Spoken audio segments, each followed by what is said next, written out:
Okay, welcome guys. We're going to go ahead and do lesson 10.6, which is trigonometric ratios. And the first thing I want to explain to you is what trigonometry actually is.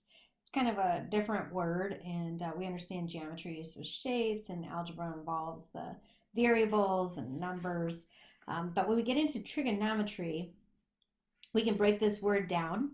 It actually means triangle measure. So trigonometry, triangle measure. So if we take a look at a triangle, this is a right triangle, and we're going to be focusing only on right triangles for this lesson here today. We can determine a few different things about every single triangle. We can find the lengths of the two legs as well as the hypotenuse, and we can also find the measure of all three angles. So keep that in mind. If we know at least two pieces of information on a triangle, we can find out the rest of the information. Okay, so I want to point out to you, when it comes to looking at the angles, we have them labeled A, B, and C with the capital letters to help us decipher those from the lengths of the side. So the leg A is going to be opposite of angle A. Leg B is opposite of angle B. And hypotenuse, which is C, is going to be opposite of angle C. Adjacent means next to. So if we look at angle B, A is actually adjacent to angle B. If you look at angle C, you've got the two legs A and B, which are adjacent. So keep that in mind as well. Adjacent is going to be next to, and opposite is across from. So I want to refer to a diagram that you're going to see in your textbook. It looks just like this. They've got triangle ABC labeled as so, and even here on their diagram, angle A across from that is going to, or opposite, is side A, and then you can see the hypotenuse is across from C, and the little b is across from angle B. Okay, so this little diagram right here, you're going to refer to several times. With trigonometry, we're going to deal with three things today, and that is the sine, the cosine, and the tangent. Now, you have probably seen these terms before, and they're also located on your calculator. So if I grab my daughter's calculator here, sine is actually S-I-N. A lot of people think it's pronounced sin, but it's actually a shortened version for sine.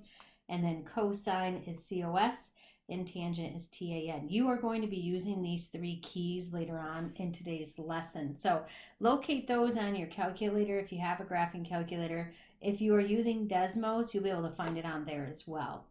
So what does this really mean? Well, when we're trying to find the sine of something, like the sine of angle A, what you need to know to determine that would be the leg opposite of angle A, this little side here, and the hypotenuse. And this is a ratio, so you're going to write it as a fraction.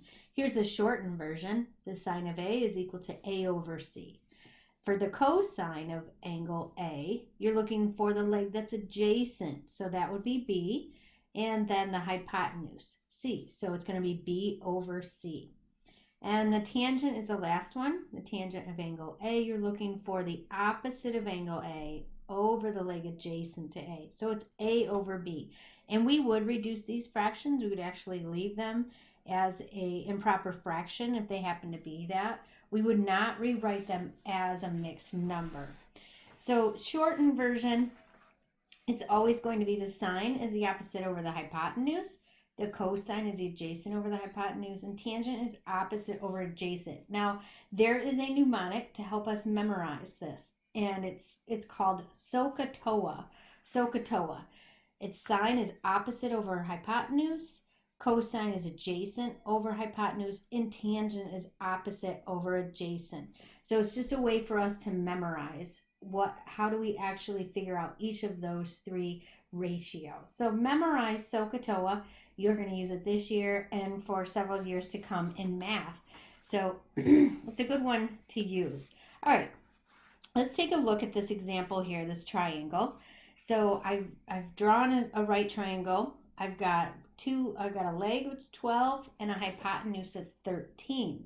And the instructions are going to say to find the three trigonometric ratios for angle A or for angle B. It's going to be very specific in the instructions. So here we've got the sine of angle B. So how are we going to do that? If you go back up here, the sine is opposite over hypotenuse. So if I find angle B, I do opposite over hypotenuse. Well, that's not a problem. It's 12 over 13. Now it wants me to find the cosine of angle B. So here's angle B. The cosine would be the adjacent, or B, over the hypotenuse, 13. Well, I don't know what B is. So think back to what you've done previously. This is a right triangle. We're given 2 out of the 3 measures for the lengths of the sides. What would you use in order to find out the measure of B? That's right, the Pythagorean theorem. So a squared plus b squared equals c squared. Substitute what we know. We know A, we know C when we're looking for B. So then you just do the math. Or do the shortcut method like I taught you. And B, it turns out, is 5. So I can go ahead and substitute that here. And so when I'm finding the cosine of angle B, now I know it's going to be adjacent, which is 5 over the hypotenuse of 13. And we would have needed that as well when we do the tangent. So the tangent of angle B is going to be the opposite over the adjacent. So this one would be 12 over 5. And that's all you have to do. They're going to ask you to find trigonometric ratios of a single angle. So you're going to be writing 3 ratios, 3 fractions. They are probably not going to give you the lengths of all 3 sides, so you're going to have to use the Pythagorean theorem. Feel free to use the shortcut method, and it'll make your life a little bit easier. We don't want to reduce these at all into a mixed number. We want to leave them as an improper fraction. Okay, so that is the first half of the lesson. So I'm going to work through a couple example problems for you. These are different than what you're going to see in your textbook, so feel free to use those as another example. So the Pythagorean theorem here, and I can do the shortcut method. I can find, let's see, I'm just going to say that this is B. I don't really know, but we'll say that that's B. So B is equal to the square root of c squared minus a squared. So B is going to be equal to, and let's pull the calculator here and make it a little easier, 5 squared minus, and it's 4. So I know that this is equal to 4. Now I'm finding the sine of angle A, so the trigonometric ratio. So remember SOHCAHTOA, and you might find yourself writing this out on your paper every time you start a new lesson or you're doing a quiz. It's just a quick reminder then. Okay, so for this triangle, I'm really focusing on A, and so SOHCAHTOA would be opposite of A over the hypotenuse. So 4 over 5. And the cosine of A is going to be the adjacent, which is 3 over the hypotenuse of 5. And tangent, our last one, is going to be opposite over adjacent.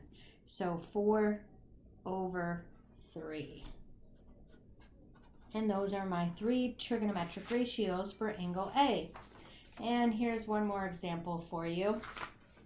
Drew my triangle, but forgot to put in the right angle symbol. There we go. All right, so again, we're given B and A, or A and B. We're going to have to find the hypotenuse. So we know that C is going to be equal to the square root of 24 squared plus 7 squared.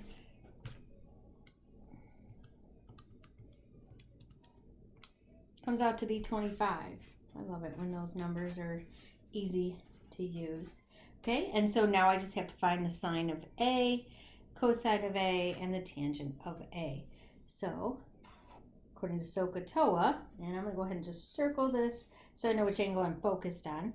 I'm going to do the opposite over the hypotenuse, so 7 over 25. And then for the cosine, it's going to be adjacent, 24, over the hypotenuse of 25. And the last one will be the tangent of A, which is going to be opposite over adjacent. So 7/24. There you go.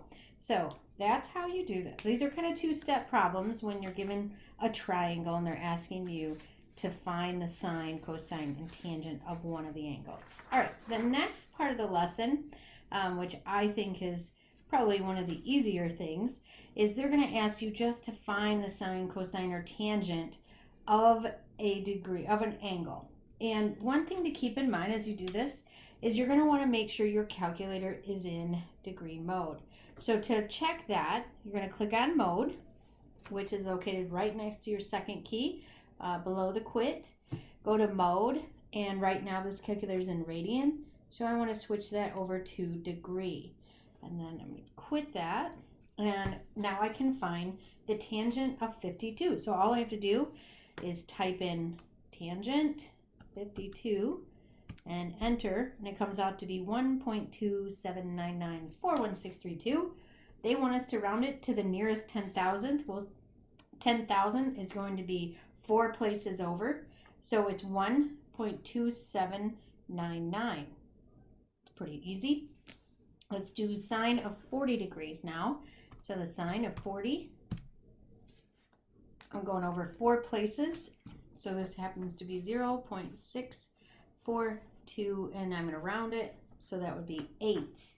And the last example would be cosine of 25 degrees, and that's going to be 0.90, that's a 0, 9063.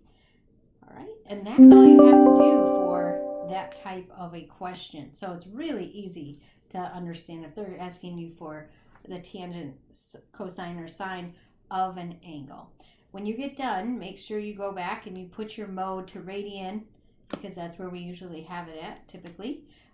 But you're going to want to make sure you have it in degree mode when you're actually finding the one of the trigonometrics of the angle. If you have any questions, don't forget you can email me at any time. Good luck on your homework assignment.